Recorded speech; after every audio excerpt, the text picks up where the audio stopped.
আল্লাহ রাসূল সাল্লাল্লাহু আলাইহি ওয়াসাল্লাম প্রশ্ন করলেন, আদ্দাস তোমার নাম কি? আল্লাহর বান্দা বলে, আমার নাম কইল আদ্দাস, আমার গ্রাম কইল নিনোয়া, আমি গোলাম মসুলের অধিবাসী। আল্লাহর পয়গম্বরকে আদ্দাস বলেন, ওগো মুহাম্মদ, আপনাকে একটা প্রশ্ন করতে চাই। এত সাহস আমার কেমনে হলো? আমি আপনাকে প্রশ্ন করব, এত সাহস আমি কেমনে পাইলাম?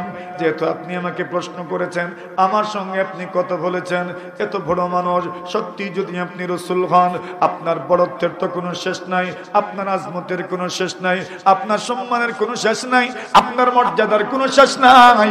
এরপরও আপনি আমার সাথে কথা বলছেন, এত সুন্দর করে কথা বলছেন। আমি কোন গ্রামের মানুষ তাও আমাকে জিজ্ঞাসা করছেন, আমার প্রফেশন কি তাও আপনি আমাকে জিজ্ঞাসা করছেন। আমি সাহস পেলাম, এই জন্য আপনাকে প্রশ্ন করতে চাই, মাযান্নুকা বিয়ুনুস ইবনে মাত্তাম, আমাদের শহরে, আমাদের গ্রামে একজন নবী এসেছিলেন, ওনার নাম হলো ইউনুস। আমি আপনাকে প্রশ্ন করি, ইউনুস আলাইহিস সালাতু ওয়াস সালাম সম্পর্কে আপনার ধারণা কি? ওনার ব্যাপারে আপনার মতামত কি? ওনার ব্যাপারে আপনার মতামতটা শুনতে চাই। আল্লাহ রাসূল জবাব দিলেন, হুয়া আখি কানা নাবিয়ান ওয়া আনা নাবিয়ুন। আরে আদ্দাস,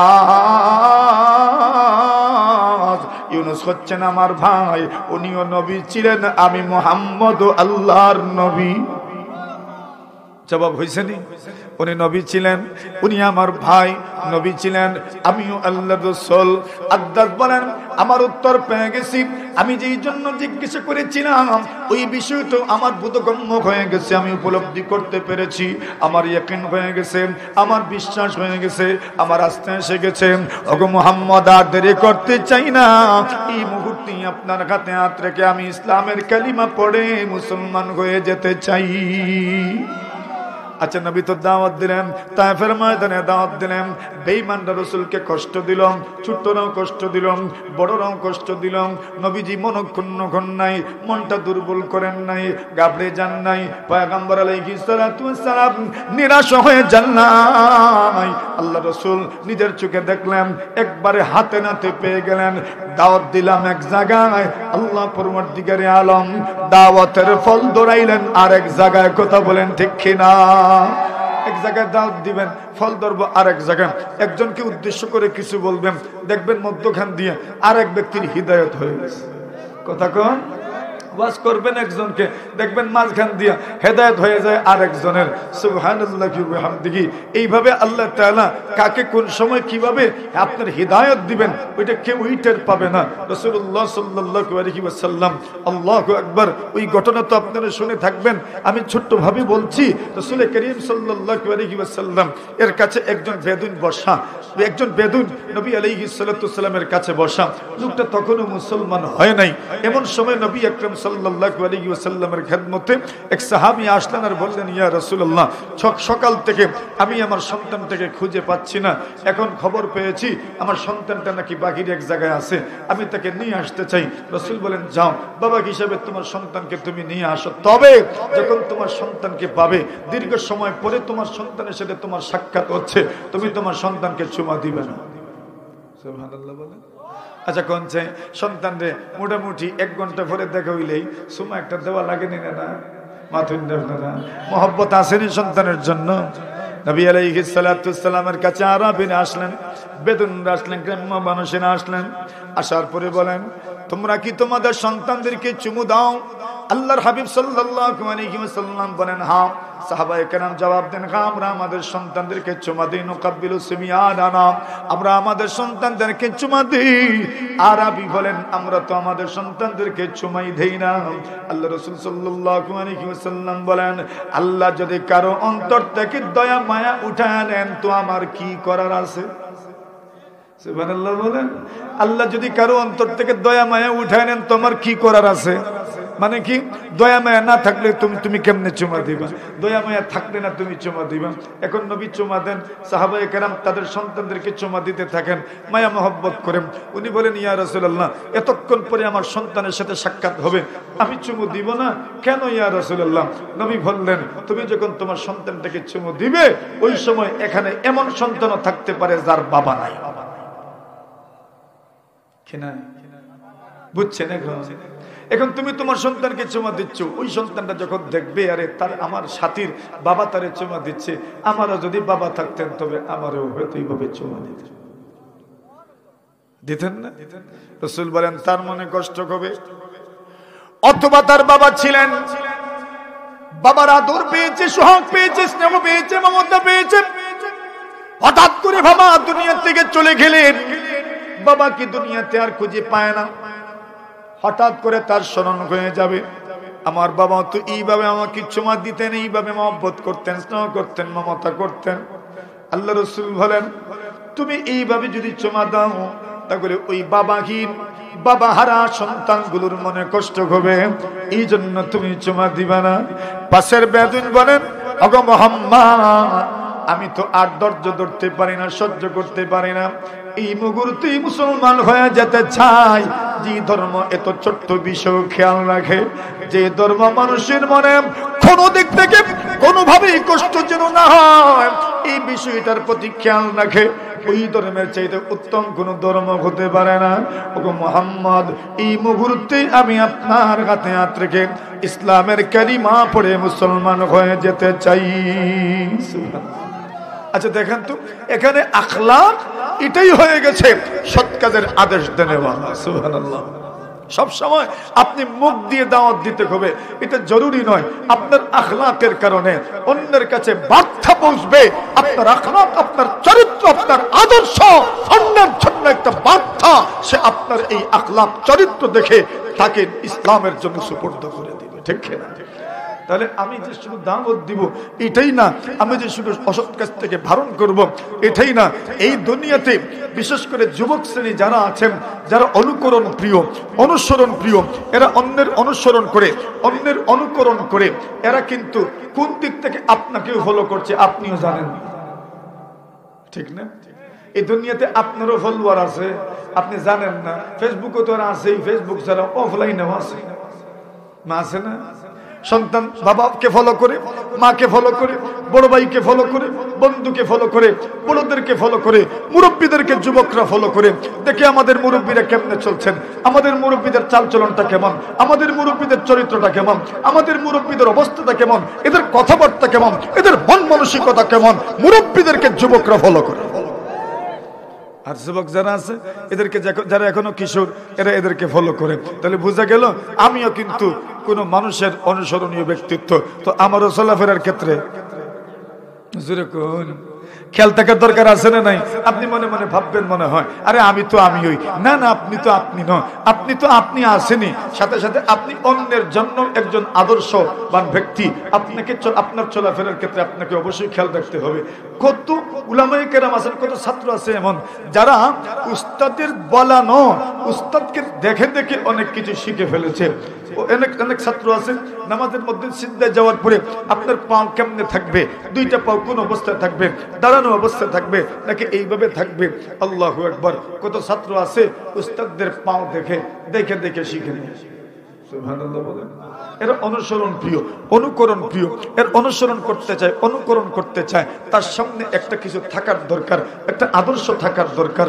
এটা যদি সে দেখতে পারে তাহলে এই আদর্শই তাকে সৎ কাজের দিকে নিয়ে যাবে, সুপথে নিয়ে যাবে। আর যদি আপনার আমার আচরণটা যদি খারাপ হয় তাহলে আমার পরবর্তী প্রজন্মদেরকে আমার আখলাক, আমার চরিত্র, আমার আদর্শই তাকে বিপদগামী করবে। কথা বুঝছেন নি আপনারা? না বুঝেন না? বুঝার তো কথা, আপনারা তো সুবাস বুঝেন, সব বুঝেন, আলহামদুলিল্লাহ। এই পরিমাণ জ্ঞান গরিমা আপনাদের আছে, আলহামদুলিল্লাহ বলেন। তো আসেন যে কথাটা বলছিলাম, রাসূলুল্লাহ সাল্লাল্লাহু আলাইহি ওয়াসাল্লাম, আল্লাহ তাআলা এইবার রাসূল আকরাম সাল্লাল্লাহু আলাইহি ওয়াসাল্লামকে পুরো উম্মতের জন্য রাসূল হিসেবে পাঠাইলেন। নবীজির দায়িত্ব কি? নবীজির দায়িত্ব হইল সৎ কাজের আদেশ দেওয়া, অসৎ কাজের নিষেধ করা। মুমিনের গুণ হইল সৎ কাজের আদেশ দিবে, অসৎ কাজ থেকে বিরত রাখবে। আর মুনাফিকের গুণ হইল সৎ কাজ থেকে বিরত রাখবে, অসৎ কাজের জন্য অনুপ্রাণিত করবে। আসেনি? এখন আমার মধ্যে কোনটা আছে, আপনার মাঝে কোনটা আছে, নিজের হিসাব করার দরকার নেই। না, নিজেরে নিজে সার্ভে করবেন, পারবেন না ইনশাল্লাহ? সার্ভে বুঝেন তো, জমিন মাপা লাগে, আপনি আপনারে মাপেন। আপনারে হিসাব করেন, আপনারে হিসাব করেন, আপনাকে নিয়ন্ত্রণে আনেন, দেখেন তো আপনার আচরণটা কেমন। আপনি কি মানুষকে খারাপ কাজের আদেশ করেন? কুমন্ত্রণা দেওয়া এটা কিসের আদেশ? জোরে কইন আপনারা। কুমন্ত্রণা দেওয়া এটা কি জাত আদেশ? খারাপ আদেশ। কুমন্ত্রণা দেওয়ার লোক নাই মনে হয় সমাজে, না আছে? এখন কুমন্ত্রণা যিনি দিলেন ওনার মধ্যে কার গুণ আছে? মুমিনের না মুনাফিকের? বলেন না, মুমিনের না মুনাফিকের? এজন্য কুমন্ত্রণা দিতে চাইেন না। পুরুষরাও আমরা কুমন্ত্রণা দিব না, নারীরাও আমরা কুমন্ত্রণা দিব না। কুমন্ত্রণা তো অনেক সময় বেশিরভাগ মহিলারা হতে। কত মা আছে নিজের মেয়ের কুমন্ত্রণা দিয়া তার পরিবারটা ভাঙে আসেনি। এ মা নিজেও বুঝে না তার মেয়ের পরিবার যে সে নিজেই ভাঙে নিছে। কত পরিবার ভেঙে যায় বড় বোনের কারণে আর মায়ের কারণে। হ্যাঁ, এ বুঝেই না যে আমার মা আমার পরিবারটা যে ভেঙে দিচ্ছে, আমার বড় বোন যে আমার পরিবারটা ভেঙে দিচ্ছে। এই সমাজে কত ডিভোর্স হয়, এর পিছনে যদি আপনি নেপথ্যের কোনো মানুষকে খুঁজতে পারেন, দেখবেন অনেকটার নেপথ্যে হচ্ছে এই পুরুষের শাশুড়ি, অর্থাৎ এই স্ত্রীর মা অথবা তার বোন। ভুল কইছি আমি? হিসাব নিকাশ করলে দেখবেন মোটামুটি এটাই সঠিক, তবে সব না। আলহামদুলিল্লাহ। তো কুমন্ত্রণা দেওয়া এটাও খারাপ কাজের আদেশ, এটা মুনাফিকের লক্ষণ। তো আমাদের দায়িত্ব কি? সৎ কাজের আদেশ দেওয়া, অসৎ কাজ থেকে কি করা? নিষেধ করা, বারণ করা। কেন করবেন? আল্লাহ বলেন ওয়ালতাকুম মিনকুম উম্মাতুন ইয়াদউনা ইলাল খায়র। আল্লাহ বলেন ওয়ালতাকুম মিনকুম, তোমাদের মধ্যে একদল মানুষ অবশ্যই এমন থাকা দরকার, ইয়াদউনা ইলাল খায়র, যারা মানুষকে কল্যাণের দিকে ডাকবে, কল্যাণের দিকে ডাকবে। একদল যুবক এমন থাকা দরকার যে যুবকেরা মানুষকে মসজিদের দিকে ডাকবে, ওয়াজের দিকে ডাকবে, সমাজ সেবার দিকে ডাকবে। একদল মুরব্বী এমন থাকা দরকার যারা মানুষকে, সমাজের মানুষদেরকে মসজিদের দিকে ডাকবে, ওয়াজের দিকে ডাকবে, সমাজ সেবার দিকে ডাকবে।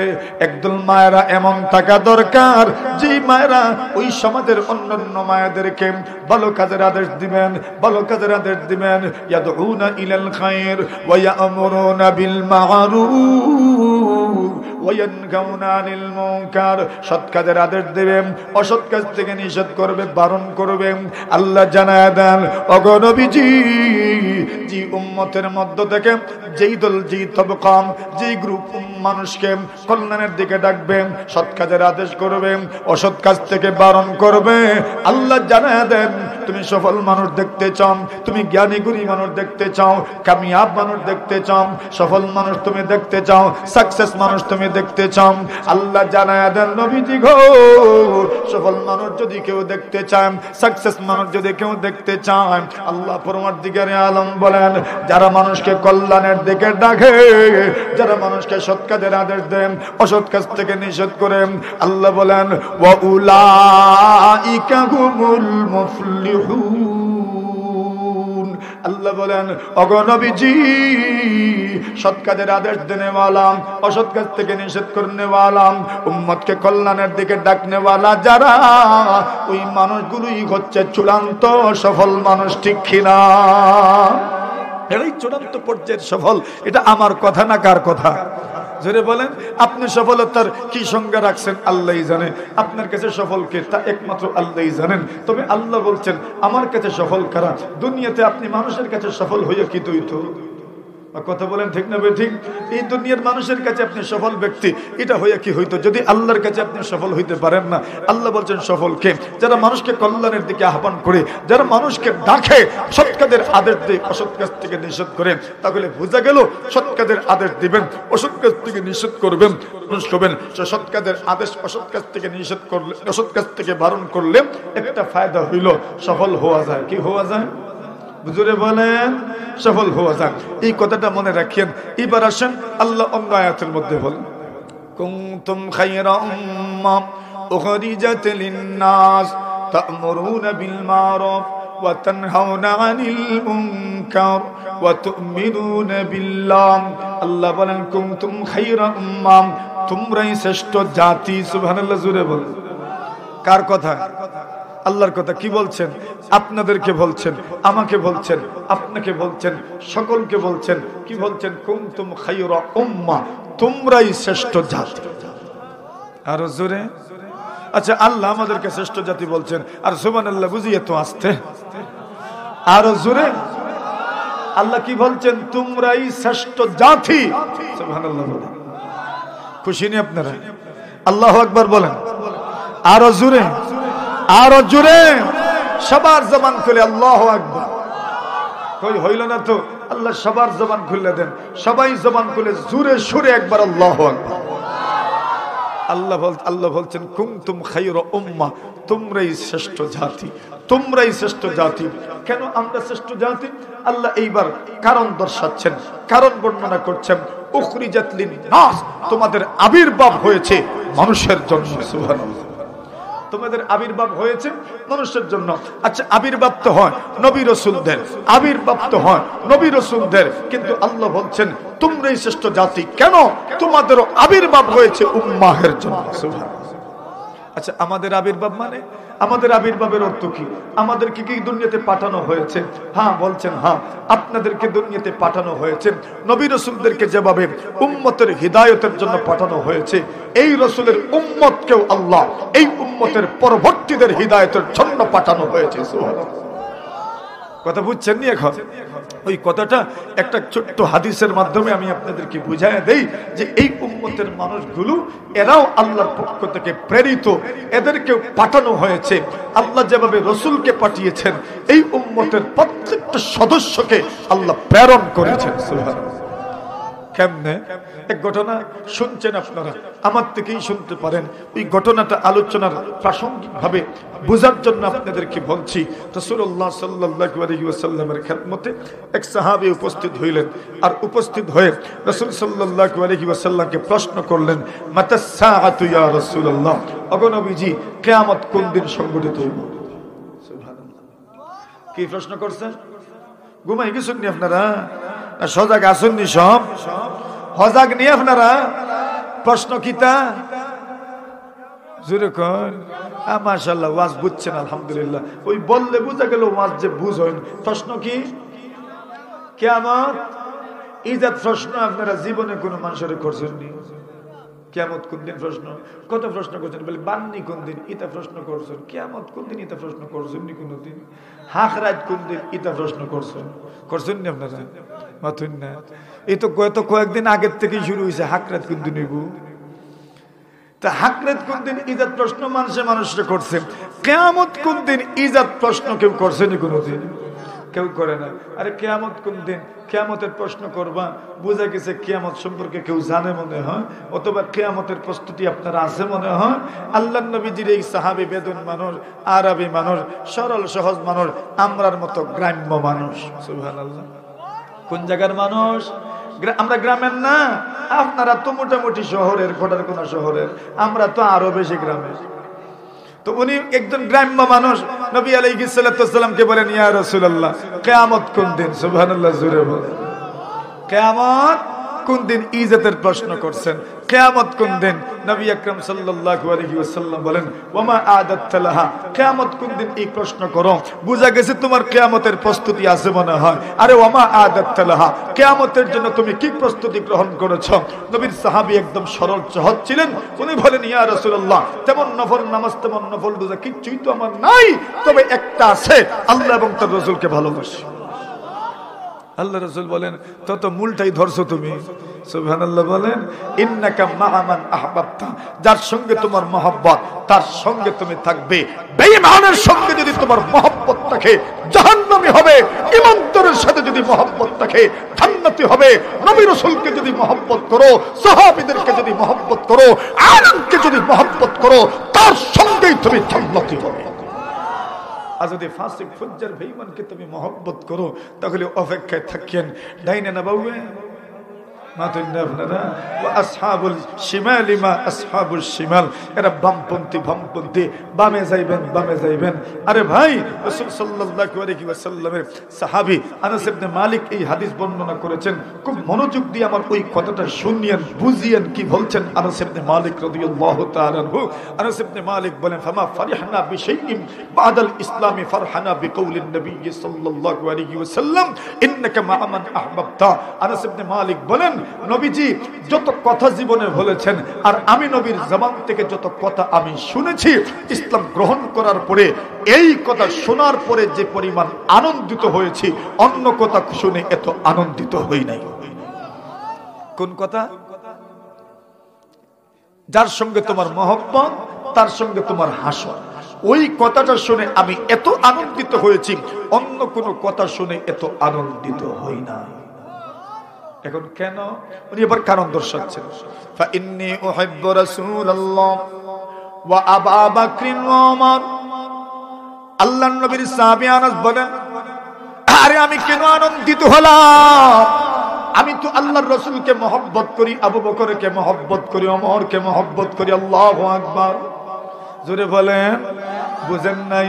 আনাস বলছেন, নবীর সাহাবী বলছেন, আরে আমি নয়, আপনি নয়, শাহ ওয়ালিউল্লাহ মুহাদ্দিস দেখলো ইয়ে বলছেন না, শাহ আব্দুল আজিজ মুহাদ্দিস দেখলো ই বলছেন না, হুসাইন আহমদ মদনী নওয়ারাল্লাহু মারকাদু বলছেন না, আনোয়ার শাহ কাশ্মীরি বলছেন না, কাসিম নানতুই বলছেন না, ইমামে আবু হানিফা বলছেন না, ইমাম সুলাইমান বলছেন না, ইমাম হাম্মাদ বলছেন না, ইব্রাহিম নাখি বলছেন না, আসওয়াদ ইবনে ইয়াজিদ বলছেন না, আলকামা বলছেন না, আব্দুল্লাহ ইবনে মাসউদের সমপর্যায়ের সাহাবী আনাস ইবনে মালিক রাদিয়াল্লাহু তাআলা বলেন, এই কথাটা শোনার পরে এত আনন্দিত হইলাম কেন জানোনি? ফাইন্নী উহিব্বু রাসূলুল্লাহ। আল্লাহ রাসূল বলেছেন, যার সঙ্গে তোমার মহব্বত, তার সঙ্গে তোমার হাসর। আরে আমি তো মহব্বত করি আল্লাহর রাসূলকে। আর জোরে এখন নিয়ম মতো নিয়ম মতো কি তুই তো কার সাথে হইতো?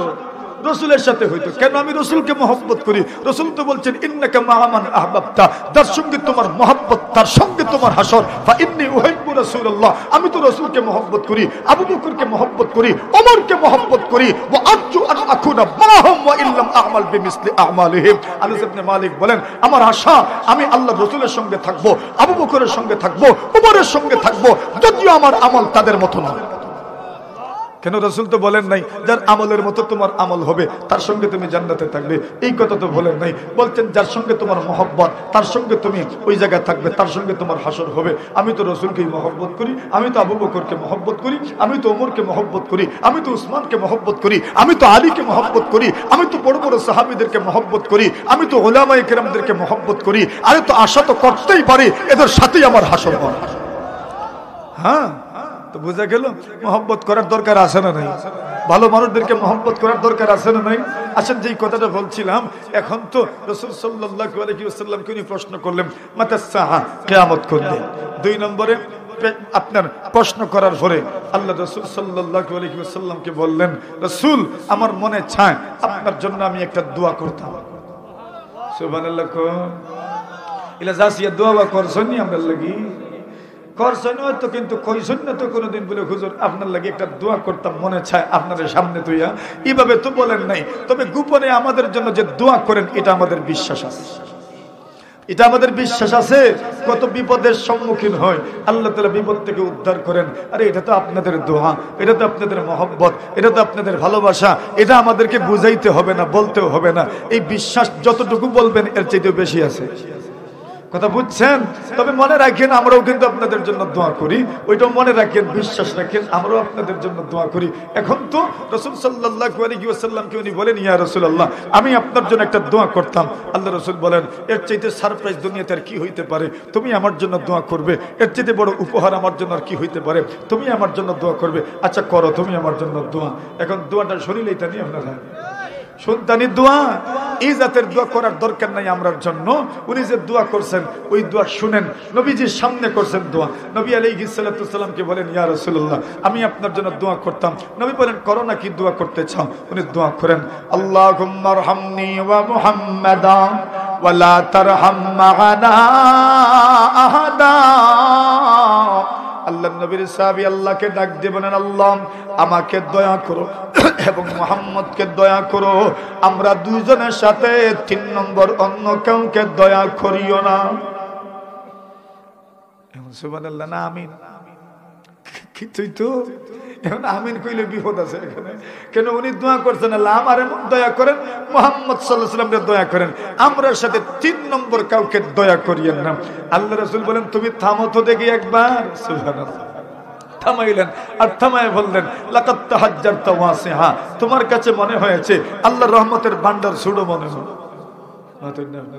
তোমার কাছে মনে হয়েছে রহমতের ডেক মনে হয় ছোট, এখন আমারও দেওয়ার পরে তোমারও দিলে যদি তৃতীয় আরেকজনকে দেন তো 3 ভাগ হইব, মনে হয় তোমার ভাগে আর আমার ভাগে কম পড়বে। না না, তোমার ভাগে আমার ভাগে কম পড়বে না। আল্লাহ যদি তার দয়া গুণে সারা দুনিয়ার মানুষকে মাফ করে দেন, এরপরও আল্লাহর রহমত থেকে সামান্য কমবে। রাসূল বলেন লাকাত তাহাজ্জারতা ওয়াসিহা, এইভাবে দোয়া করে না, দোয়া করে আমভাবে দোয়া করে। আর এই দুনিয়াতে ইমাম সাহেবানরা সব মুক্তদির জন্য দোয়া করে, আর মুক্তদিরা ইমাম সাহেবের পিছনে লাগাইতে মাতুন না। ইমাম সাহেবরা দোয়াতে সবার জন্য দোয়া করে, আল্লাহ আমাদেরকে মাফ করো, মুসল্লিদেরকে মাফ করো, এদের হায়াতে বরকত দাও, রিজেকে বরকত দাও। হাবি গোষ্ঠীর জন্য দোয়া করে, মুর্দার জন্য দোয়া করে, জিন্দার জন্য দোয়া করে, যেটা মাত্র দুনিয়াতে আইছে এটার জন্য দোয়া করে, আর যার এক ফাও কবরে এর জন্য দোয়া করে, সবার জন্য দোয়া করে। আর মুসল্লি যারা আছে এরা খালি ইমাম সাহেবের পিছনে থাকে। আছে নিজেদের মুসল্লি, হ্যাঁ, এর আস্থা জীবন মানুষের পিছনে থাকছে, যারা জীবন ওই পিছেই থাকবো, আর আগুইতে পারতো না, এরা জীবনেও আগুইতে পারতো না। কেন বলে পিছে থাকিয়ে যারা অভ্যাস হয়ে গেছে, এই পিছে যারা মজাই হইত। রাসূলুল্লাহ সাল্লাল্লাহু আলাইহি ওয়াসাল্লাম লা তাত্তাবিউ আওরাতিন নাস, তোমরা মানুষের দোষের পিছনে লেগে থেকো না। কেন? যদি কেউ দুনিয়ার কোন মানুষের দুষ্টাচ্ছায় লেগে যায়, অন্যকে সমালোচিত করার জন্য, অন্যকে অপদস্থ করার জন্য যদি তার পিছনে লেগে যায়, মিয়া তুমি খোঁজ রাখিও তোমার পিছনে আল্লাহ পড়ে যাবে। আর আল্লাহ যদি কারো পিছনে পড়ে যান তো রক্ষা আছে আর রক্ষা নেই। এটা আমার কথা না, রাসূলুল্লাহর কথা।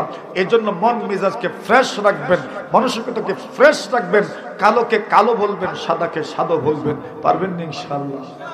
এটা রাখিয়েন। ক্রিমিনালি বুদ্ধি আর ক্রিমিনালি আচরণ এটা কখনোই উচিত নয়। ইজ্জতের আচরণ থেকে দূরে থাকার চেষ্টা করবেন। ক্রিমিনাল যারা হয় এদেরকে মানুষ এত ঘৃণা করে, আল্লাহ রাসূল বলছেন যারা অহংকার করে, ক্রিমিনালি করে, এই মানুষগুলোর সমাজের মানুষের চোখে এত ঘৃণিত, সবচেয়ে ঘৃণিত নিকৃষ্ট মাখলুকের চাইতে আরো বেশি ঘৃণিত। জানি না আপনাদের কাছে কেমন মনে হয়, তবে আমার কাছে মনে হয় এটা সমাজের সবচেয়ে নিকৃষ্টতম কীট এরা, যারা এমন আচরণ করে, অন্যকে সহ্য করতে পারে না, অন্যের পিছনে সবসময় লেগে থাকে, বেহুদা সমালোচনা করে, চুগলখুরি করে, গীবত করে। এমন মানুষ আমার কাছে মনে হয় এরা সমাজের সবচেয়ে খারাপ মানুষ, কোনো সন্দেহ নাই। কেন? যেখানে যেই কথার মধ্যে তার কোনো ফায়দা নাই, তার কোনো উপকার নাই, চুগলখুরি করতে থাকে, একজনের বিরুদ্ধে আরেকজনকে লেলিয়ে দেয়, একজনের বিরুদ্ধে আরেকজনকে খুবই ফাটিয়ে তুলে, একজনের বিরুদ্ধে আরেকজনকে রাগান্বিত করে তুলে, ক্রোধান্বিত করে তুলে, এমনকি ওই ব্যক্তিটা যার বিরুদ্ধে কথা বলেছে তাকে হত্যা করার জন্য পর্যন্ত উদ্বুদ্ধ হয়ে যায়। বলুন তো ওই লোকটা আর কিছু হোক না হোক ভালো কোনো মানুষ হইতে পারে? তার ক্যারেক্টারটা, তার চরিত্রটা খুব ভালো হইতে পারে? কখনোই নয়। তার কি ভালো আর কি খারাপ সেটা আমি আর বিবেচনা করছি না, কিন্তু যেই মানুষটা একজনকে আরেকজনের বিরুদ্ধে এমন ভাবে লেলিয়ে দিল যে একটা পক্ষ আরেকটা পক্ষকে হত্যা করার জন্য ময়দানে চলে আসে, ভালো হইতে পারে? হ্যাঁ, কষ্ট পাইছেন আমার কথা? আল্লাহর ওয়াস্তে মাফ করিয়েন। সমাজটাকে মানুষ নিজেই ধ্বংস করছে, আর গালি দেয় সমাজে, কয় জমানার দোষ। কার দোষ? জমানা কার নাম? মাশাআল্লাহ, হ্যাঁ, জমানা কার নাম? আল্লাহর নাম। আল্লাহ বলেন মানুষ জমানাকে গালি দেয়, আরে আমিই তো জমানা। সুবহানাল্লাহ বলেন। আল্লাহ বলেন মানুষ জমানাকে কয় জমানা খারাপ। কে বলছে জমানা খারাপ? করি তো আমরা। 24 ঘন্টা থেকে কমে গেছে মনে হয়, দিনে 12 মাস থেকে কমছে মনে হয় 1 মাস, তো কিছুই তো কমে নাই। 60 সেকেন্ডে এখনো তো আপনার মিনিট হয়, আর 60 মিনিটে এখনো তো ঘন্টা হয়। এরপরে জমানাকে গালি দেন কেন? দোষ জমানার না আমাদের দোষ। আল্লাহ রাসূল বলেন মানুষ জমানাকে গালি দেয়, বলছেন আরে জমানার তো কোনো দোষ নেই, দোষ তো হইল আমাদের, আমরাই খারাপ। এটাকে খালি আমি আপনারা কইছি না, আমারও কইতেছি। আমরা খারাপ, আমরা ভালো না। এজন্য আমাদেরকেও ভালো হওয়া দরকার, আপনাদেরকেও ভালো হওয়া দরকার, আর সব মিলিয়ে আমাদের সকলকে ভালো হওয়া দরকার, ঠিক না? এখন কোন কথা ছিল মনে আসেনি? প্রশ্ন করছেন। কি প্রশ্ন? মাশাআল্লাহ, মনে রয়েছে আপনার। আর কি কোন প্রশ্ন? কিয়ামত কোন দিন? মনোযোগ দিয়ে ওয়াজ শুনলে সবকিছু বোঝা যায়। আল্লাহ রাসূল সাল্লাল্লাহু আলাইহি ওয়াসাল্লাম বলেন, কিয়ামত কোন দিন, কি প্রস্তুতি তোমার আছে? বলে আল্লাহ রাসূলকে মহব্বত করি। রাসূল বলেন, তো যাকে মহব্বত করো তার সঙ্গে হাসর হবে। এইবার বলেন, ইয়া রাসূলুল্লাহ, আমার মনে চায় আপনার জন্য দোয়া করব। রাসূল বলেন, করেন। উনি দোয়া করলেন, আল্লাহুম্মা আরহামনি ওয়া মুহাম্মাদা, আল্লাহ আমাকে দয়া করো, মুহাম্মদকে দয়া করো, ওয়ালা তারহাম মানা হাদাম, আমাদের সাথে তৃতীয় কাউকে দয়া করিও না। রাসূল বলেন, লাকাত তাহাজ্জাত ওয়াসিআ, এমন দোয়া করেছো আল্লাহর রহমতের জমিন প্রশস্ত, আল্লাহর রহমতের ভান্ডার বড়, তুমি ওইটাকে ছোট করে দিয়েছো। এইবার সাহাবী বলেন, ইয়া রাসূলুল্লাহ, ঠিক আছে, এইভাবে দোয়া করব না। একটু দূরে গেলেন, আর একটু দূরে গিয়েই মসজিদের মধ্যেই পেশাব কইরা দিয়েছে। নাউজুবিল্লাহ বলেন। এখন আচ্ছা, কোন কেউ যদি মসজিদে পেশাব উসাব করে তো খিলোর আলী কত হইব? সাইরা না, মানে আরো কমে মিলবো, কোনো দাম ওই লাগতো না, সবাই কি লইব, ঠিক না? এখন সাহাবায়ে কেরাম তো আপনার রেগে আগুন, আরে তুমি মসজিদে পেশাব করে দিলে। আল্লাহ রাসূল বললেন, আরে একটু থামো তো, এরে এত জোরে জোরে ধমক দিও না।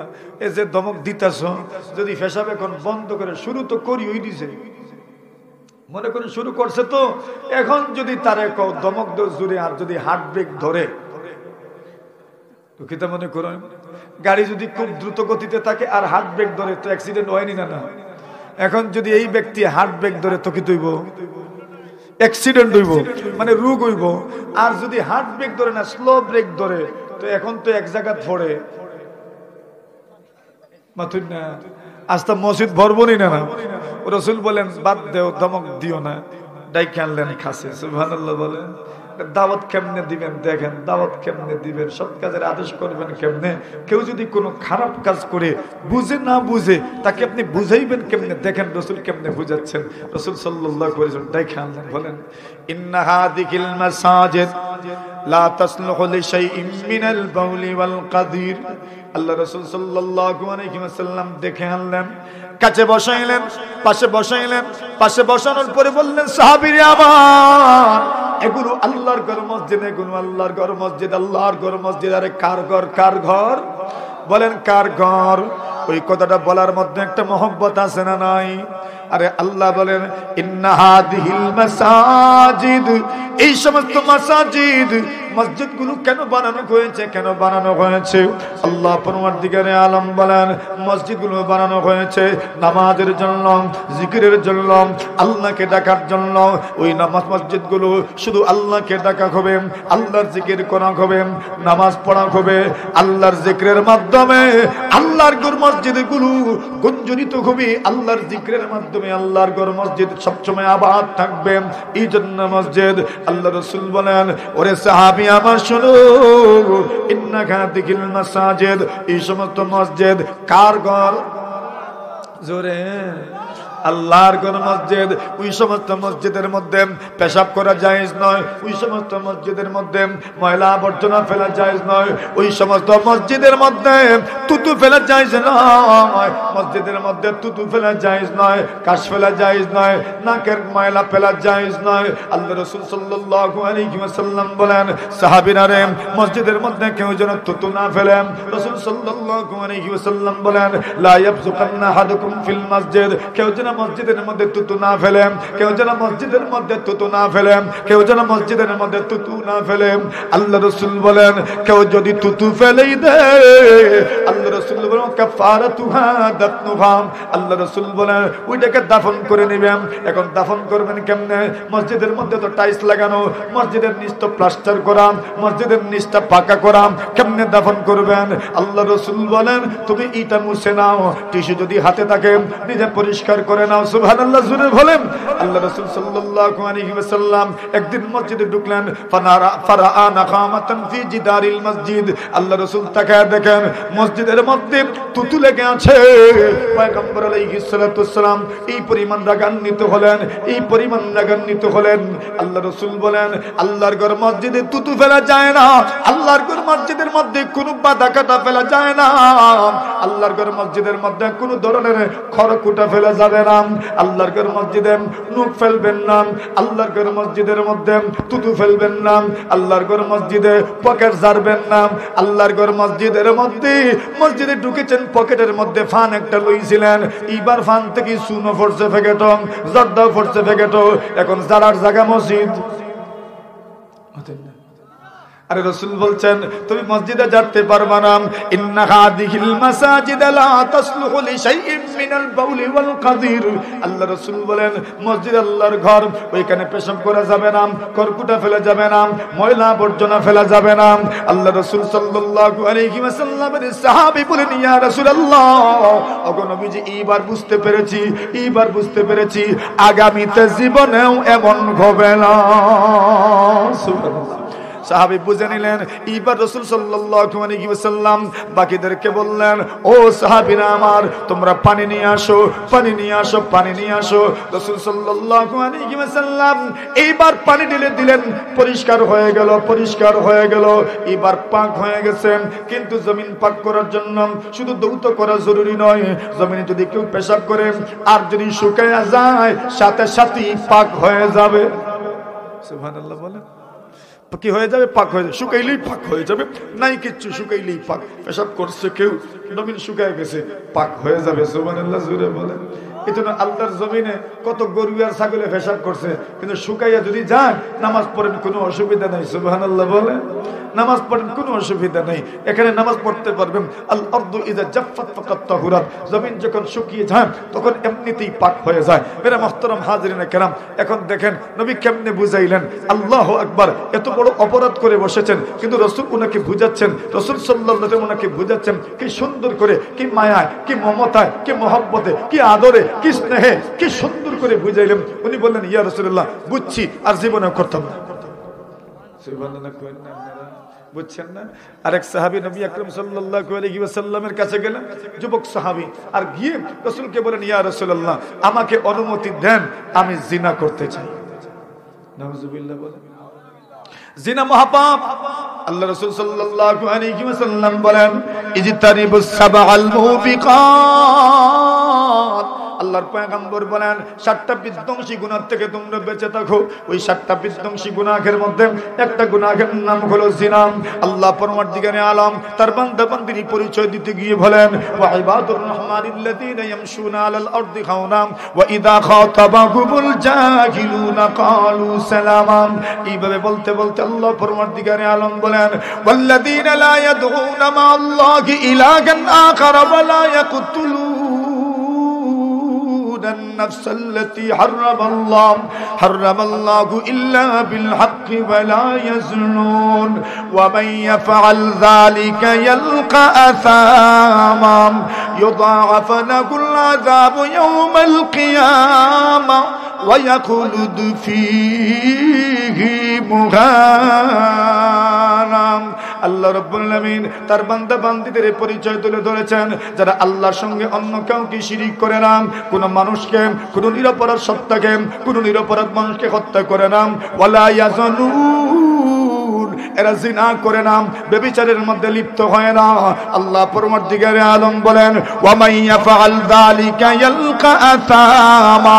কেউ যদি গুনাহ করে, কেউ যদি ওই গুনাহগুলোর মধ্যে পতিত হয়ে যায়, আল্লাহ পরমার্দিগারে আলম বলেন, এত বড় গুনাহ হবে, এত বড় গুনাহ হবে, ইউদাফ লাহুল আযাবু ইয়াউমাল কিয়ামা। কিয়ামতের দিন আল্লাহ পাক তার শাস্তি ডাবল করে দিবেন। ওয়া ইয়াখলুদু ফীহি মুগানা, এবং চিরস্থায়ী লাঞ্ছনার মধ্যে পড়ে যাবে। তবে হ্যাঁ, যদি ঈমান থাকে, ঈমান থাকে, আল্লাহ পরমার্দিগারে আলম ঈমানের মাধ্যমে একদিন না একদিন জান্নাত মাটি বানায় দিতে পারেন, কিন্তু যদি আল্লাহর বান্দা হালাল মনে করে এরকম করে তাহলে চিরস্থায়ী জাহান্নামী হয়ে যাবেন। আল্লাহু আকবার। এবার লোকটা নবীর কাছে অনুমতি চান, ইয়া রাসূলুল্লাহ আমি জিনা করতে চাই। আল্লাহর নবীর সাহাবায়ে কেরাম দমক দিতে লাগলেন, এত খারাপ, এত খারাপ, আল্লাহর নবীর কাছ থেকে তুমি জিনার অনুমতি চাও? এই সমাজে যারা যাকে মহব্বত করে কমপক্ষে তার সামনে সুন্দর করে থাকবার চায়, ঠিক কিনা? এমন কথাও বলে না যে এই কথার কারণে তার ইজ্জত কমে, তার ইজ্জত নষ্ট হয়, এমন কথাও বলে না। দেখছেন না কত মানুষ দেখবেন মাঝে মাঝে হাঁটুর উপরে লুঙ্গি পড়ে, কিন্তু কোন হুজুরের দেখার পরে আস্তে আস্তে লামাই দেয়, এমন ভাবে বান্ধে, হুজুরের দেখার পরে আস্তে আস্তে এমন ভাবে ছাড়ে, বোঝা গেছে আর জীবনে মনে এটা করতো না। আছে না নাই? আল্লাহর বান্দা ইজ্জত দিছে, আপনাকে ইজ্জত দিছে, সম্মান দিছে, আপনাকে ইজ্জত দিল, সম্মান দিল, আপনাকে বুঝাইলো, তাহলে ওই মানুষের সম্মান রক্ষা করার দরকার আছে না নাই? মা থইন না আপনারা, বুঝরানি আমার কথা আপনারা? এখন সম্মান কেমনে দিবেন? আল্লাহু আকবার। রাসূল আকরাম সাল্লাল্লাহু আলাইহি ওয়াসাল্লাম এইবার ওই লোকটা যখন নবীজির কাছে জিনার অনুমতি চাইছে, সাহাবায়ে কেরাম তো শুরু করছেন ধমক দেওয়া। আল্লাহু আকবার। নবীর সাহাবায়ে কেরাম তো নবীজির শানের সাথে কেউ বেয়াদবি করবে, এটা সাল্লাল্লাহু আলাইহি ওয়াসাল্লামের গায়ে দেখছেন সুন্দর একটা পোশাক, নবীজি মাঝে মধ্যে কেউ সুন্দর পোশাক দিলে ওইটা পরতেন। নবীজি সুন্দর একটা পোশাক পরেছেন, আর ওই পোশাক পরে কোন প্রতিনিধি দল আসলে, কোন দেশের প্রতিনিধি আসলে এদের সাথে সাক্ষাৎ করতেন, এদের সাথে রাসূল দেখা করতেন। এখন এত সুন্দর জামা দেখতেও সুন্দর লাগে। নবীজিকে ওই সাহাবী বলেন, ইয়া রাসূলুল্লাহ জামাটা তো দেখতে সুন্দর, যদি আমারে দিতেন। সুবহানাল্লাহ। আর নবীর একটা অভ্যাস, লা ইয়ারুদ্দু সাইলা, আল্লাহ নবী কোন প্রার্থীকে কখনো ফেরত দেন না। কেউ যখন কিছু চায় আল্লাহ রাসূল তাকে ফিরিয়ে দেন না, তার চাওয়া পূরণ করেন। এইবার উনি প্রশ্ন বলেছেন, ইয়া রাসূলুল্লাহ যদি ওই সুন্দর জামাটা আমাকে দিয়ে দিতেন। সাহাবায়ে কেরাম বলেন, আরে কি করলি তুই? সর্বনাশ করলি তুই। দেখছিস রাসূল সাল্লাল্লাহু আলাইহি ওয়াসাল্লামের দরকারও রাসূলের জামাও নাই, জামা পোশাকের ব্যবস্থা নাই। রাসূলুল্লাহ এই জামাটা কি পরিমাণ হাজতমন্দ হয়ে পরিধান করেছেন, রাসূলের দরকার, এটা দেখার পরেও তুমি রাসূলের কাছে চেয়ে বসলে, এটা কি একটা কথা হইল? সুবহানাল্লাহ। সাহাবায়ে কেরাম ধমক দেওয়া শুরু করছেন। উনি বলেন, আল্লাহর ওয়াস্তে মাফ করো রে, আমি পরিধান করার জন্য না, আমি একটু বরকত নেওয়ার জন্য। বরকত কেমনে নিবেন? উনি বলেন, আমি যে বলেছি ইয়া রাসূলুল্লাহ জামাটা আমাকে দিয়ে দেন, এর উদ্দেশ্য হইল আমার মৃত্যুর পরে যেন ওই জামাটাই আমার কাফন। আরে জোরে কা। দুনিয়াতে কেউ যদি তার জীবদ্দশায় কাফনের ব্যবস্থা করে যায়, ভালো ভালো আছে, আমার ওই কাপড়ে আমাকে কাফন দিও বলে যেতে পারে, ওসিয়ত করে যেতে পারে, খুব ভালো কথা। কত প্রস্তুতি দিতে থাকিতে, মৃত্যুর পরে কাফনের প্রস্তুতি থাকতো না? কাফনের প্রস্তুতি থাকতো নি? আরে করা জরুরি না, কেউ যদি করে তো ভালো, মাশাআল্লাহ, কেউ করে না যে তো মাশাআল্লাহ। কিন্তু যদি কেউ করে, বুঝা গেল তার মৃত্যুর কথা সবসময় তার স্মরণ হয়, কি হয়? তবেই তো কাফনের ব্যবস্থা করছে। মৃত্যুর কথা স্মরণ হয় না, না স্মরণ না হওয়া, স্মরণ হওয়াই তো কাফনের ব্যবস্থা করেছে। তো মৃত্যুর কথা যে স্মরণ করে সুবহানাল্লাহি ওয়া বিহামদিহি, তার তো আল্লাহু আকবার দুনিয়াতে মর্যাদা বেশি, পরকালের মর্যাদা বেশি। এখন ওই সাহাবী কি অনুমতি চাইছেন? ব্যভিচারের অনুমতি। সাহাবায়ে কেরাম এমন ভাবে সাইজ হইনুনার ভয়তে আল্লাহর বান্দা ডরাই গেছে। সুবহান, ডরাইতো না? কি পরিমাণ এমন মোটা মোটা চোখ বানিয়ে থাকাইছেন, কি রে কি করলি তুই, এত অসভ্য। এমন ভাবে তুমি নবীজির কাছে বুঝি এটার অনুমতি চাওয়া হয়। নাউযুবিল্লাহি মিন যালিক। নবীর সামনে তুই এই শব্দটা মুখে আনলে কেমন? মাতুই না, আমরা দেশের মানুষে কয় না নি সি সি সি সি সি সি সি সি সি সি, এই যা শব্দ তুই কইলে কেমনে? মাতুই না, কইন না নি আপনারা? আল্লাহ চি তওবা আস্তাগফিরুল্লাহ। মানুষে কইন না নি? গ্রামের মানুষে বিশেষ করে মহিলা হইলে তো তওবা আস্তাগফিরুল্লাহ, এটা তুই কইলে কেমনে গো? এখন উনি তো এটার অনুমতি চাইছেন। নবী বলেন, নবীর সাহাবায়ে কেরাম এখন শুরু করছেন এমন ভাবে দমক, এমন ভাবে দমক। আল্লাহর বান্দা এখন চুপ শিখেছেন। নবী বলেন, না না, এমন ভাবে দমক দিও না, তাকে আমার কাছে নিয়ে আসো। জোরে বলেন। দেখেন নবীর সহনশীলতা, সহনশীলতা। দাওয়াত দিবেন, দাওয়াতে তাবলীগের মেহনত করবেন। হঠাৎ করে যদি নিজেরে বড় মনে করা শুরু করেন, তো তোমারে কেডাই কইছে দাওয়াত দিতে? দাওয়াতের মেহনত করো, আর নিজেরে যদি সবসময় বড় মনে করো, তোমার দরকার নাই, অন্য কাজ করো। নিজের যদি সবসময় বড় বড় ভাব থেকে 2-4 রাকাত নামাজ তুমি পড়ো, আমার কথা আমি বলছি, আমি 2-4 রাকাত নামাজ হয়তো পড়ি, আর কেউ হয়তো আমি 3 রাকাত পড়ি, কেউ হয়তো 2 রাকাত পড়ে, আমি হয়তো 3 ওয়াক্ত পড়ি, কেউ 2 ওয়াক্ত পড়ে। তো আমার মনে মনে এত 2 ওয়াক্ত পড়ে, তার থেকে আমি 1 ওয়াক্ত বেশি পড়ি, কারণ আমার মাথা উঁচা মতই না। কেন? আমি যে 1 ওয়াক্ত বেশি পড়ছি, তোমার কে কইছি এটা করতে? এই ময়দান তোমার জন্য না। শেখ সাদি রাহিমাহুল্লাহু তাআলা, ওনার সন্তান তাহাজ্জুদের সময় জাগ্রত হয়েছে, তাহাজ্জুদ পড়ে, বাকিরা ঘুমায় রয়েছে। এখন সন্তান বলে, দেখছেন আব্বা, এরা ঘুমায় রয়েছে, এরাও তো পারলে উঠে তাহাজ্জুদ পড়তে পারতো। আব্বা কইলা, তোমার তাহাজ্জুদ পড়ার দরকার নেই, আগামীকাল থেকে তুমিও ঘুমাই থাকি। সুবহানাল্লাহ বলেন। বললেন, তোমার চেয়ে এরা ভালো। কেন? তুমি তাহাজ্জুদ পড়ে চটে, কিন্তু সমালোচনা গীবতের গুনাহ করছো, এরা তো গীবতের গুনাহ করে নাই। সুবহানাল্লাহ বলেন। কি দরকার তোমার সমালোচনা করা? মিজাজ বড় সফট রাখতে হয়, বড় নরম রাখতে হয়। শুধু অন্যের দোষ, অন্যের দোষ, অসঙ্গতি অসঙ্গতি অসঙ্গতি, শুধু যদি সত্যই অসঙ্গতি মনে হয় তো কেমনে হইব? এই অসঙ্গতিকে তো খুব সহজে ধারণ করতে হয়, এটা সবসময় প্রকাশ না করে সুন্দর করে বুঝাইতে হয়। এখন সবসময় যদি এটাকে অসঙ্গতি মনে করে মিসাইল ছুড়ো,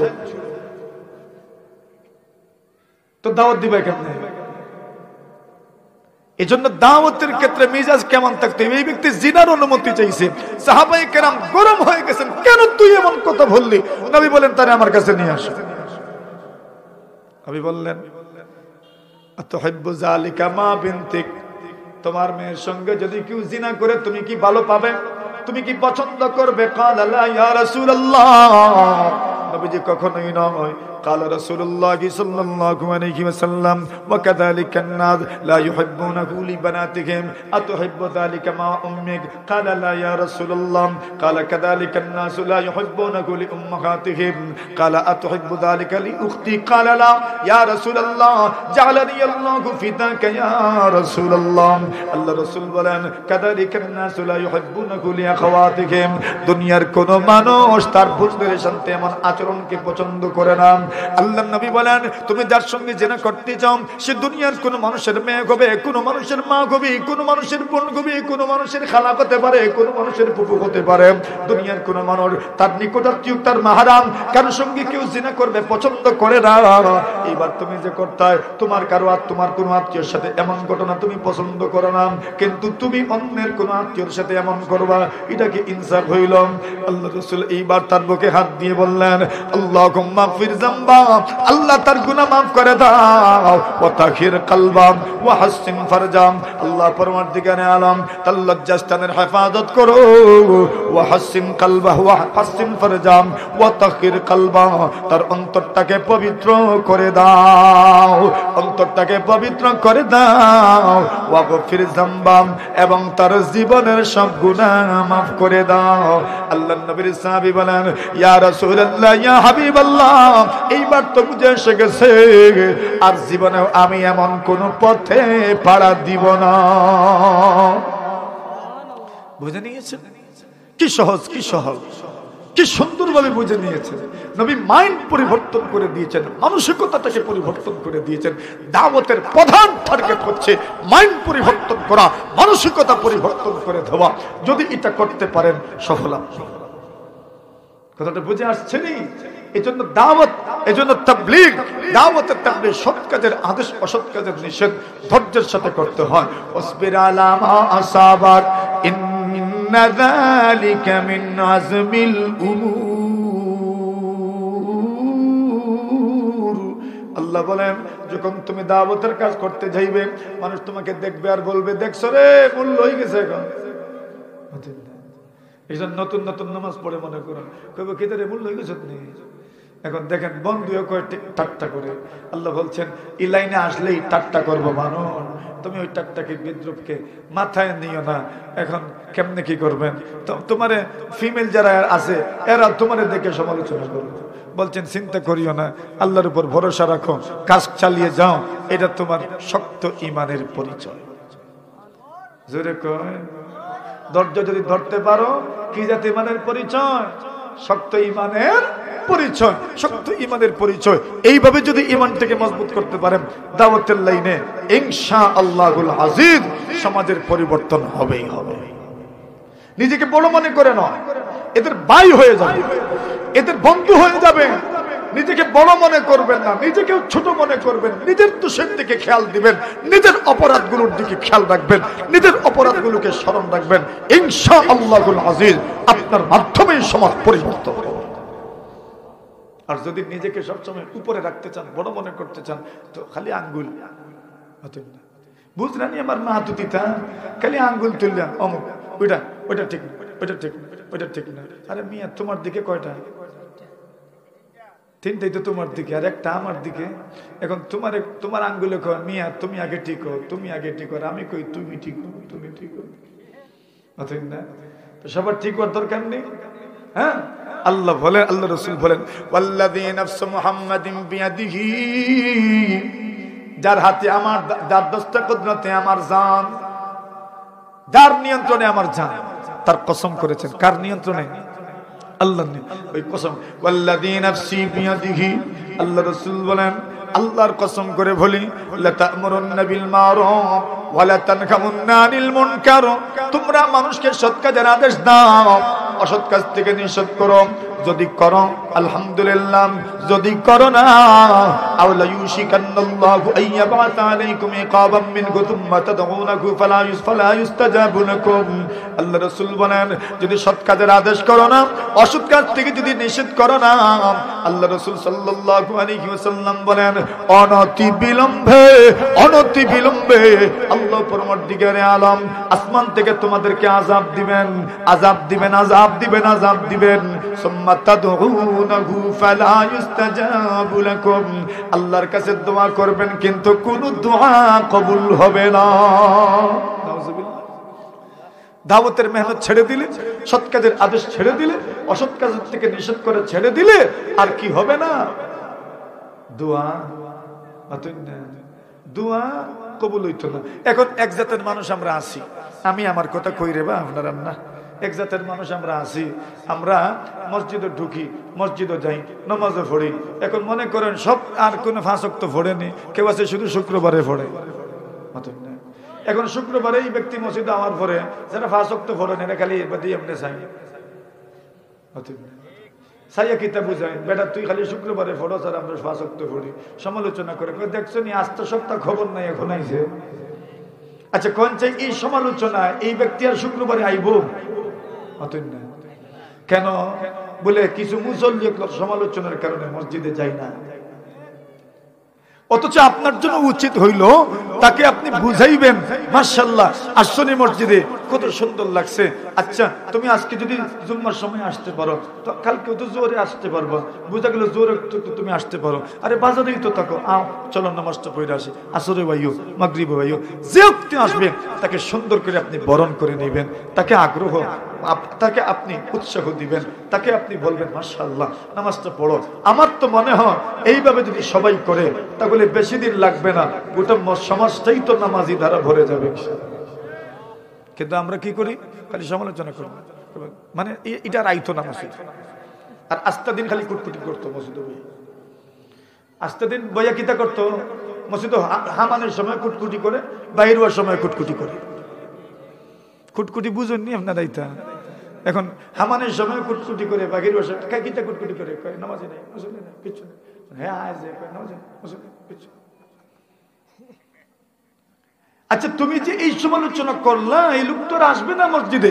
কেউ তো আছে আল্লাহর বান্দা, মনে করেন শবে বরাতে ঢুকে মসজিদে, কোন দিন শবে বরাতে ঢুকে, আচ্ছা শবে বরাতে ঢুকলো মসজিদে, এখন সমালোচনা শুরু করলেন, আস্তা বছর খবর নাই, শবে বরাত আইছে, আচ্ছা শবে বরাত আইছে, তো শবে বরাত যদি আইতে না তো মসজিদে বইয়া সমালোচনা করলেন, দেখছো নি কত খারাপ, শবে বরাত আইছে না, এই সময় সমালোচনা করলেন, শবে বরাত আইলো না, আর এখন সমালোচনা করছে সবার তো আইসে যে, আচ্ছা সবার তো আসছে যে, সে তো তারে চিনলো, সে যে মুমিন, সে মুসলমান, এখান তো তার জানা আছে, তার সাগরকে সে চিনেছে। একদিন কেমন আসতে পারে তার সাগর সে চিনবে না, তখন তুমি কি করবে? তার শেকড় তো চেনার দরকার, শেকড়টা চিনতে পেরেছে, সে জানে একদিন তাকে মাথায় টুপি দিতে হবে। সে তো জানে একদিন মসজিদে ঢুকে আল্লাহর সামনে নামাজে দাঁড়াতে হয়, সে তো জানে আল্লাহর ঘরে যেতে হয়, দল বেঁধে হাঁটতে হয়। এইটাই তো কমপক্ষে জানা হইলে তা। তুমি তোমার সমাজটা দেখেই মনে করো বাস সবাই নামাজি। তুমি দেখো না উত্তরবঙ্গের কথা দেখো, তুমি দেখো আফ্রিকার অবস্থা দেখো, বিশ্বের বিভিন্ন মুসলিম দেশের কথা তুমি দেখো, সেখানে মানুষ জানেই না ইসলামের মৌলিক বিধান কি। বেফাকের মহাসচিব রাহিমাহুল্লাহু তাআলা আব্দুল জব্বার জাহানাবাদী রাহিমাহুল্লাহু তাআলা আফ্রিকা সফর করেছেন। উনি দেখেন যে মুসলমানরা কিচ্ছুই করে না। উনি জিজ্ঞাসা করেন, তোমরা যে মুসলমান, মুসলমানি পরিচয় দেওয়ার জন্য করোটা কি তোমরা? কই আমরা খালি তাজিয়া মিছিল করি। কিটা করে? অর্থাৎ জাহানাবাদী বলছেন এটা গুরুত্বের সাথে করিও। কেন? কমপক্ষে একটা নিশানা তো আছে যে তোমরা মুসলমান। এটা আমার বুঝে ধরতো না, এটা ধর্ম যারা বিশ্বায়ন নিয়ে চিন্তা করে তাদের দিমাগে ধর্ম। আমার মতো মূল মৌলবীর মাথায় এটা ঢুকতো না। ঢুকবো ওই যারা বিশ্ব নিয়ে ফিকির করে, বিশ্ব মুসলিমের উত্থান পতন নিয়ে যারা চিন্তা করে তাদের মাথায় ঢুকবো। আমার মাথায় এটা কমপক্ষে ঢুকে যারাই মসজিদে আসে তাদেরকে ওয়েলকাম জানানোর দরকার। আপনারা ঠিক নেই? স্বাগতম জানানোর দরকার নেই। স্বাগতম জানেন, এজন্য তাবলীগের এক উসুল আছে ইস্তেকবার। কিটা? কেন ইস্তেকবার? ইস্তেকবারের মানে কি? ইস্তেকবারের মানে হলো সংবর্ধনা দেওয়া। সংবর্ধনা, আসেন, মাশাআল্লাহ, আসছেন নি, আসেন আসেন আসেন। এটা কি শুধু দাওয়াতের দিন, গাছতের দিন না, সব দিন হয়? ইস্তেকবার খালি গাছতের দিন করতে হয়, সব দিন থাকতো, সব দিন থাকবে। যে মুসল্লি নতুন মসজিদে আসবে তাকে ওয়েলকাম জানানো, স্বাগতম জানানো, তাকে আপনার অনুপ্রাণিত করা, তাকে তার মূল্যায়ন করা, তার ইজ্জত বুঝাইয়া দেওয়া, তাকে মুসলমানের পরিচয় তাকে বুঝাইয়া দেওয়া। উল্টা করবেন তো আপনার মাধ্যমে যদি কেউ নামাজ ছাড়ে গুনার ভার আপনাকে বহন করতে হবে। এটা সৎ কাজের আদেশ, অসৎ কাজের নিষেধ করবেন তো ইনশাআল্লাহ। সময় তো আমার কাছে অনেক কম, এরপরে কম সময়, এরপরে তুকলির মানুষ, এত সময় আমার নিচে আজকে যত বছর আইসি না মাঝ কেন সব বছর উসুল হয়ে গেছে। আজকে আগামীতে যদি আরো 3-4 বছর আই না তো অসুবিধা নাই, আরো একদিন আই আরো 2-3 ঘন্টা বাস করে যাবো। আল্লাহ তাআলা আমাদেরকে কবুল করুন, সবাই বলে আমিন। কথা আর দীর্ঘায়িত করছি না, আমার যাওয়া লাগবে অনেক দূরে। এক মুখতাসর দোয়া করে শেষ করে দেবো। সাল্লাল্লাহু আলা সাইয়্যিদিনা